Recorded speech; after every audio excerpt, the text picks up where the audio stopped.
صاحب سر شاید آپ مجھے سمجھا نہیں پا رہے یا میں سمجھ نہیں پا رہا ہوں. میں یہ کہنا چاہ رہا ہوں کہ تقیے کی ضرورت پڑتی کیوں ہے. اب میں ہم بھی تو بولتے ہیں نا. اب اہل سنت ہے وہ بھی تقیے کے اس حوالے سے قائل ہم بن سکتے ہیں کہ ہماری جان کو خطرہ ہے. اگر جان کو خطرہ نہیں ہے تو پھر کس تقیہ کیا جاتا ہے. میں یہ بالکل، پوچھنا اگر چاہ رہا جان ہوں. کو خطرہ نہیں ہے تو تقیہ کی ضرورت نہیں ہے. اگر آپ کو کوئی خطرہ نہیں ہے تو تقیہ کہ ہمارا بھی یہی عقیدہ ہے، خطرہ نہیں ہے، ٹھیک ہے نا، تو مشکل کیا ہے؟ ہاں، تو یہ جو حدیث ہے میں آپ سے یہی عرض کر رہا ہوں کہ یہ جو حدیث ہے اس میں پھر کو کون سا دین ہے وہ مجھے آپ بتا دینا پلیز. کون سا دین ہے؟ کس دین کی بات کر رہے ہیں؟ دین اسلام کی بات سر کر رہے ہیں نا. دین اسلام میں اگر کسی کو خطرہ ہے تو وہ تقیہ کر لے. ہم نہیں کہتے مسلمانوں کا، شیعوں کا عقیدہ یہ نہیں ہے کہ آپ بلا وجہ تقیہ کریں. تقیہ ہے ہی نہیں، آپ تقیہ کرتے جائیں. بھائی جب آپ کو خطرہ ہو تو آپ کے بچوں کو خطرہ ہو، آپ کی بیوی کو، آپ کی ناموس، آپ کی عزت کو خطرہ ہے، تو آپ وہاں پہ تقیہ کر لیں نا. تو اس کا مطلب یہ ہے آپ خود بھی مانتے ہیں کہ یہ تقیہ صحیح ہے، تو پھر مشکل کیا ہے؟ ہم تو نہیں سر کہتے تقیہ میں نے بلا وجہ تقیہ کریں. یہی آپ سے عرض کر رہا ہوں. دیکھیں تقیہ آپ لوگوں کے درمیان، آپ کے شیعہ مذہب کے درمیان تقیہ فرض واجب کی اہمیت رکھتا ہے. میں آپ سے یہ عرض کر رہا ہوں آپ لوگوں کیا تقیہ بھی کو. رکھتا ہے نا. اگر خطرہ ہے تو واجب. دیکھیں جیسے حج ہے بھائی، حج واجب ہے مسلمانوں پر، لیکن ہر آدمی پہ واجب تو نہیں ہے نا. جس کے پاس پیسے ہیں وہ حج پہ جائے گا، پیسے نہیں ہے تو حج واجب نہیں ہے، ٹھیک ہے نا. اسی طرح تقیہ، تقیہ جو ہے جس آدمی پہ خطرہ ہے یا جس کمیونٹی پہ، جس معاشرے میں خطرہ ہے کہ وہاں پہ ایسی بات کریں، ایسا کام کریں تو لوگ آپ کو ماریں گے. جیسے آپ بمبئی میں رہتے ہیں یا ہندوستان میں کسی ایسے گاؤں میں رہتے ہیں نا، پنجاب میں یا ہند میں ایسی جگہ رہتے ہیں کہ وہاں پہ ہندوؤں کا بڑا زور ہے. آپ ان کے بتوں کو کچھ کہہ دیں نا، وہ آپ کو چیر پاڑ کے رکھ دیں گے. تو وہاں پہ تو آپ ان کے بتوں کو کچھ نہیں کہیں گے نا.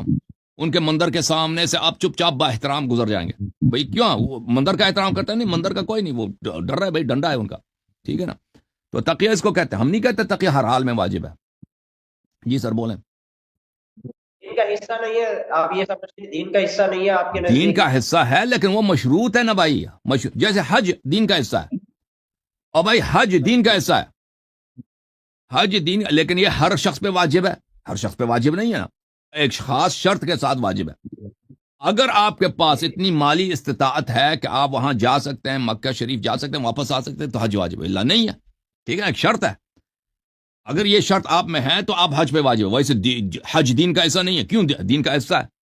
پاکستان میں دیکھیں آپ کو کروڑ لوگ ملیں گے، کروڑا لوگ میں حج کبھی گئے نہیں ہیں، وہ کبھی جائیں گے بھی نہیں. اب وہ بے دین ہے؟ نہیں، بے دین نہیں ہے بھائی، پیسے ہی نہیں ہے تو کیسے وہ؟ کیونکہ مسلمانوں کا یہ عقیدہ ہی نہیں ہے کہ آپ نے حج ہر صورت میں جانا ہے. پیسے ہیں یا نہیں آپ نے حج جانا، یہ تو نہیں ہے بھائی. وہ نماز کی طرح تھوڑی ہے. نماز یہ ہے کہ پیسے ہیں یا نہیں ہے تم نے نماز پڑھنا، ٹھیک ہے نا. تو یہ مشروط ہے. حج مشروط ہے، پیسے ہوں تو آپ حج پہ جائیں گے. تقیہ مشروط واجب ہے. ایک فریضہ ہے اسلام میں، لیکن اس کی شرط ہے. شرط کیا ہے؟ خوف. شرط ہے تو واجب ہے، شرط نہیں ہے تو واجب نہیں ہے. صحیح ہے. ٹھیک ہے. اچھا مجھے ایک بات اس میں ایک بات یہ پوچھوں گا. آپ یہ بتائیں کہ امام اور نبی، آپ لوگوں کے درمیان امام کا درجہ نبیوں کے بعد حضور صلی اللہ علیہ وسلم کے بعد سب سے اعلیٰ ہے. آپ کی نبیوں سے I don't know، میرے خیال سے آپ اس کو زیادہ سمجھتے ہیں جیسے امامت ہے آپ کے پاس. تو اگر عوام وہ گناہگار ہو جائے، دین سے پھرنے لگے، تو امام کیا کرے گا؟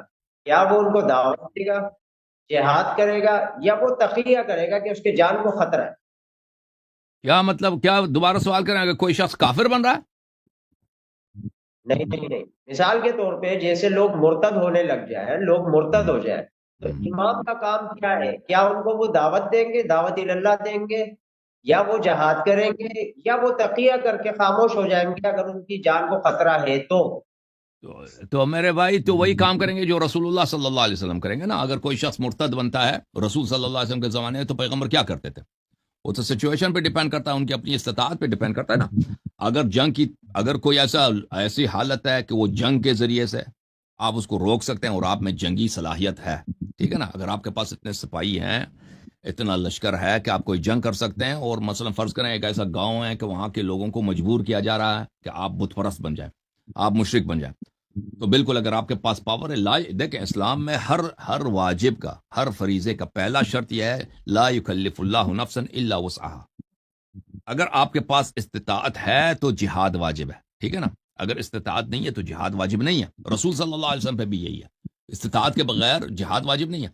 اگر کوئی امام ہے تو وہاں پہ ایک گاؤں ہے، فرض کریں ایک گوشے میں، وہاں پہ ایک ظالم نے قبضہ کیا ہے، وہاں کے لوگوں کو مجبور کر رہا ہے کہ آپ بتوں کے سامنے نماز پڑھیں، اور یہاں پہ نبی ہیں یا کوئی امام ہے بھائی، وہ ان کو پتہ چل گیا اور ان میں لڑنے کی صلاحیت ہے، ان کے پاس بھائی 1000 سپاہی ہے، 2000 سپاہی ہے، تو وہ وہاں پہ جا کے لڑے گا، وہاں پہ ان کو وہاں پہ اس ظالم کو وہاں سے دور کرے گا، ٹھیک ہے نا.